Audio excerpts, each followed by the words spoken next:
আসসালামু আলাইকুম ওয়া রাহমাতুল্লাহি ওয়া বারাকাতুহু। প্রিয় শিক্ষার্থীবৃন্দ,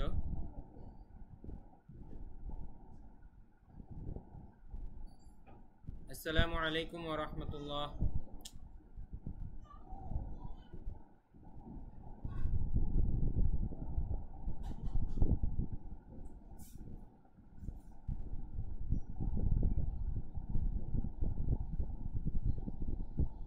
আসসালামু আলাইকুম ওয়া রাহমাতুল্লাহি ওয়া বারাকাতুহু। প্রিয় শিক্ষার্থীবৃন্দ, আশা করি আল্লাহ সুবহানাহু ওয়া তাআলার অশেষ রহমতে আপনারা সবাই অনেক ভালো আছেন।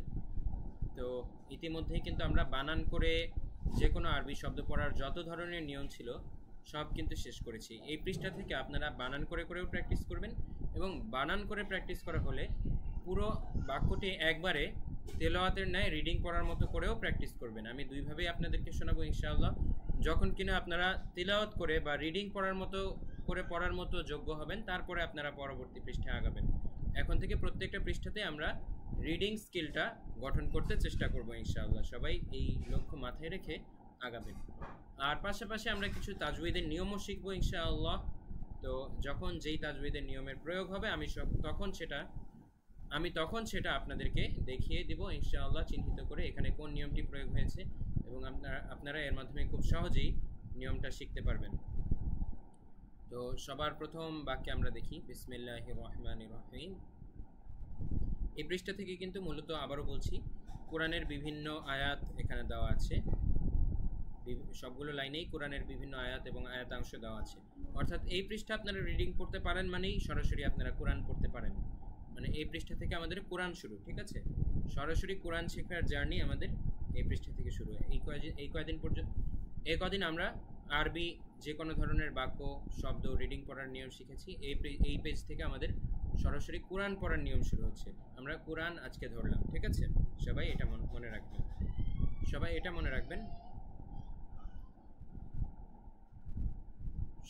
মনে রাখবেন। আজ থেকে আমরা কোরআন ধরলাম। বিসমিল্লাহির রহমানির রহিম।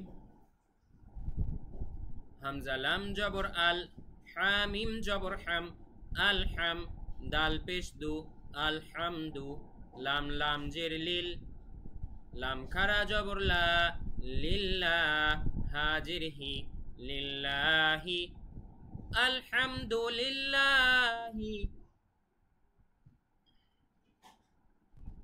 আলহামদুলিল্লাহি। একটা নিয়ম এখানে খেয়াল করুন, আমাদের একটা তাজউইদের নিয়ম এখানে এসেছে। লাম অক্ষরটি কোর এবং বারিক পড়ার নিয়ম। আল্লাহ শব্দের মধ্যে লাম অক্ষরটি মোটা করে পড়বেন নাকি চিকন করে নাকি আল্লাহ শব্দের মধ্যে লাম অক্ষরটি মোটা করে পড়বেন নাকি চিকন করে পড়বেন, সেই নিয়মটি কিন্তু এখানে এসেছে। এই নিয়ম সম্পর্কে আমরা আপনাদেরকে আগেই ধারণা দিয়েছি, এখন আরও ভালোভাবে ধারণা দিচ্ছি। দেখুন, এর আগে কিন্তু আমাদের লাম শব্দের আগে পেশ এসেছিল, যার কারণে আমরা লিয়াবুদুল্লাহ, আমি আবারও দেখাচ্ছি আগের পেজ থেকে। দেখুন, লিয়াবুদুল্লাহ, আমরা এখানে ল পড়েছিলাম। এই যে লাইনটি খেয়াল করুন, এই যে মনে আছে, এই যে লাইনটি আপনারা এই মুহূর্তে দেখতে পাচ্ছেন স্ক্রিনে। আপনাদের মনে আছে? এই যে আপনারা এই মুহূর্তে লাইনটি স্ক্রিনে দেখতে পাচ্ছেন। লিয়াবুদুল্লাহ, আগের পৃষ্ঠায় আমরা যেটি শিখেছিলাম, এখানে পেশের পরে আল্লাহ শব্দটা ছিল, যার কারণে কিন্তু ল এরকম উচ্চারণ হয়েছে। কিন্তু এখানে সূরা ফাতিহার প্রথম আয়াতে আমরা কিন্তু দেখতে পাচ্ছি, এই পৃষ্ঠার শুরুর দিকে 17,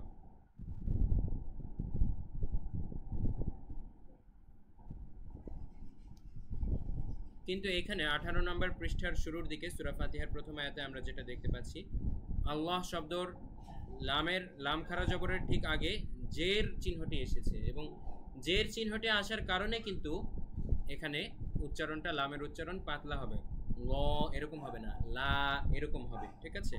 আলহামদুলিল্লাহ, লিল ল হবে না, ঠিক আছে?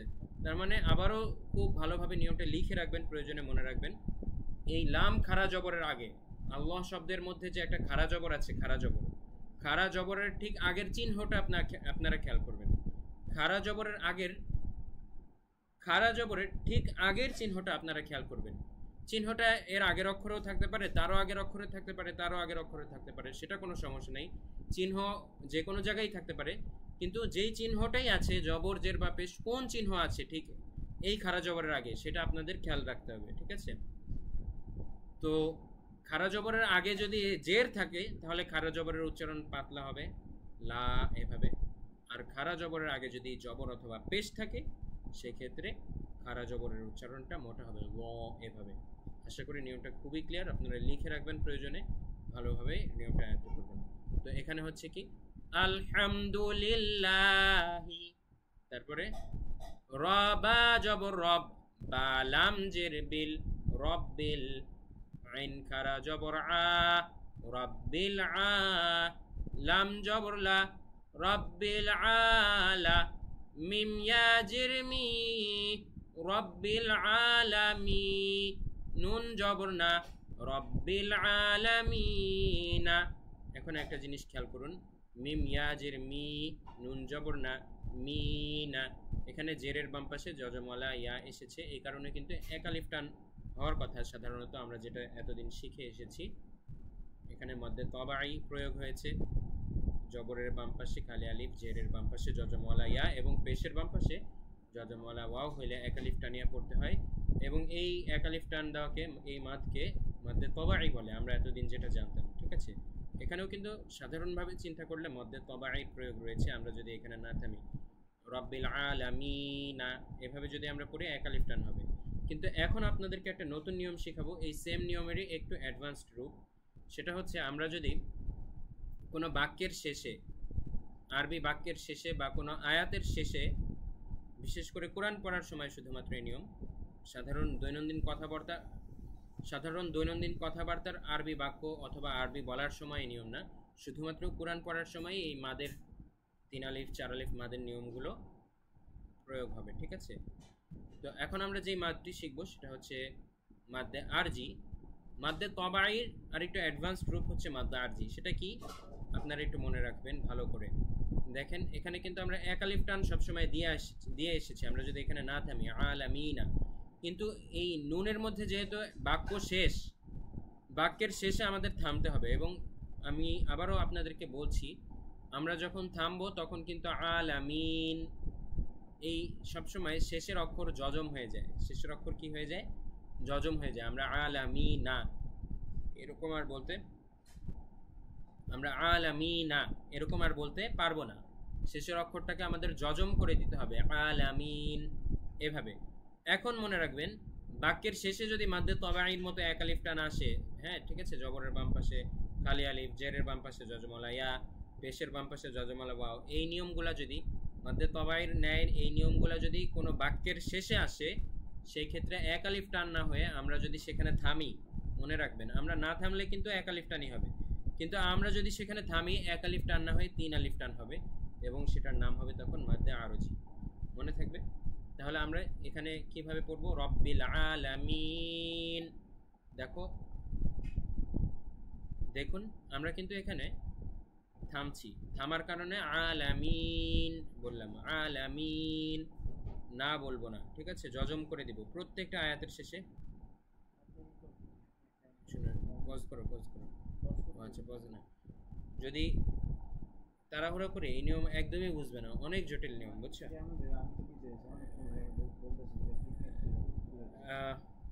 তোমার প্রয়োজনে তুমি আরো ভাগ করো, সমস্যা নেই, কিন্তু তাও ভালো করে বুঝো।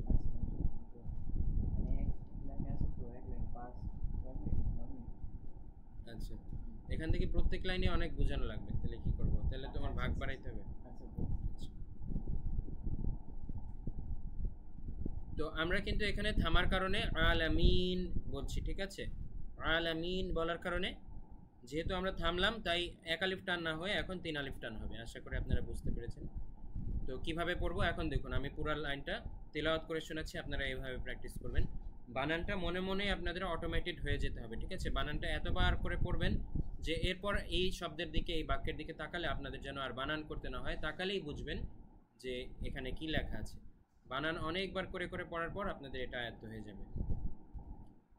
ধরুন আমি একটা এস্টিমেটেড বলছি, আপনারা যদি একটা লাইন আনুমানিক 20-25 বার বানান করে পড়েন, তাহলে আপনাদের মাথায় গেঁথে যাবে যে এই লাইনে কি বলা আছে, তখন আপনাদের তাকালে আর বানান করতে হবে না, তাকালেই বুঝবেন এখানে কি লেখা। এভাবেই কিন্তু তিলাওয়াত শিখতে হয়, এবং এভাবে যখন 1 পেজ 2 পেজ 10 পেজ পর্যন্ত আপনারা এগিয়ে যাবেন, তারপর আপনাদের আর কোনো শব্দই বানান করতে হবে না ইনশাআল্লাহ বেশিরভাগ ক্ষেত্রে। আলহামদুলিল্লাহি রাব্বিল আলামিন, আলহামদুলিল্লাহি রাব্বিল আলামিন। আপনারা এভাবে তিলাওয়াত করতে পারলেই কিন্তু তারপরে সামনে আগাবেন। আচ্ছা ঠিক আছে, এবার আমরা পরের বাক্যে যাচ্ছি। এটা আগে আপনারা একটু বানান করে ট্রাই করুন ভিডিওটা পজ করে। এটা আগে আপনারা একটু বানান করে চেষ্টা করুন ভিডিওটা পজ করে। জি আমি বলে দিচ্ছি। রবা জবর রব, বাজের বি রব্বি, ঝাদাল জের জিদে, কলকলার নিয়ম খেয়াল রাখবেন, কলকলার নিয়ম খেয়াল রাখবেন। ঝাদাল জের জিদে, ঠিক আছে, জিদে। কফ ক বা জিম দাল আপনারা লিখে রাখুন নিয়মটা, এখন থেকে যে কোনো নিয়ম লিখে রাখবেন। আচ্ছা কলকলার স্লাইড বানানো হয়েছিল, দেখাইছি আমরা। আচ্ছা এই যে এই ক্লাসের আগে দেখাতে হবে বা এই বাক্যের আগে, ঠিক আছে। হোমওয়ার্কে অ্যাড করার চেয়ে ক্লাসে অ্যাড করলে ভালো হয়, তাহলে ভালো করে বুঝবে, নাহলে তো বুঝবে না। প্রিয় শিক্ষার্থীবৃন্দ, আমরা আপনাদেরকে কলকলার স্লাইড ইতিমধ্যেই দেখিয়েছি, তো আপনারা মনে রাখবেন যে অফ তো বা জিম দাল প্রয়োজনে লিখেও রাখবেন। এই 5টা অক্ষরের উপরে যজম আসলে কলকলা করতে হবে এভাবে, জিদে জিদে, একটুখানি অক্ষরটার উপরে জাম্প হবে, ঠিক আছে, জিদে অক্ষরটার উপরে একটু জাম্প হবে, ঠিক আছে, এটা হচ্ছে কলকলা। রব্বি জিদে একটু কাট হবে। জাদাল জের জিদে, নুন ইয়া জের নি, জিদনি, আইন লাম জের ইল,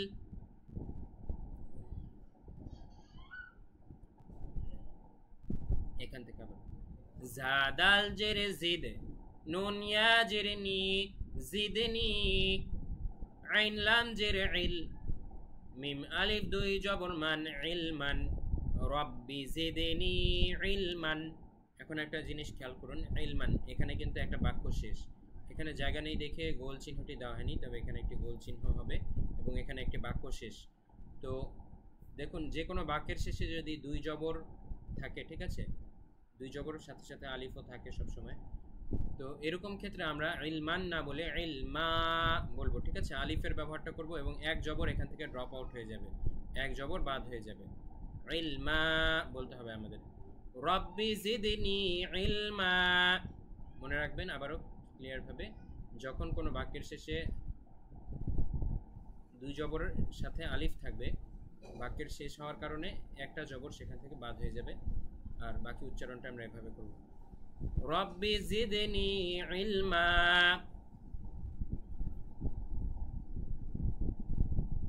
আচ্ছা পরের লাইন কি এখন একটা আলাদা ভিডিও করবা নাকি?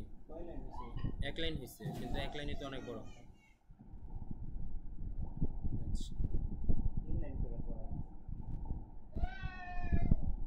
এর পরের 3 লাইন আবার মানে একটা নিয়ম, সেটা হচ্ছে এই যে হ্যাঁ 2 লাইন পরে পজ দিয়ে দাও, কারণ পরের ভিডিওতে আমরা ওই জায়গা টেস্ট মানে আগে ক্লাসে না টেস্টের মতো না, এখানে 3 লাইনে 3 ধরনের জিনিস, এজন্য টেস্ট নিলেও হবে না। মানে একটা প্রথম দুইটার মধ্যে আসতে হচ্ছে কি দেখেন, নুন সাকিনের পরে ইজহারের হরফ, আর পরের লাইনগুলোতে আছে আবার তানউইনের পরে ইজহারের হরফ, এজন্য দুইটা আলাদা। এজন্য মানে প্রথম লাইন যতটুকু হয়েছে এখানে অলরেডি, মানে এটা খেয়াল করো যে দুইটা নতুন নিয়ম শিখাইলাম মনে করো, নিয়ম অনুযায়ী। এবার হচ্ছে পরের 3 লাইন আবার একসাথে করব, এখানে একটাই নিয়ম পরের 3 লাইনে। তাহলে ইয়া করি, এই ভিডিওটা ইয়া করো,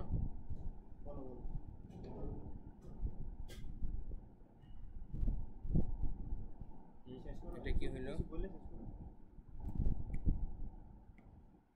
কালার চেঞ্জ হয়ে গেছে,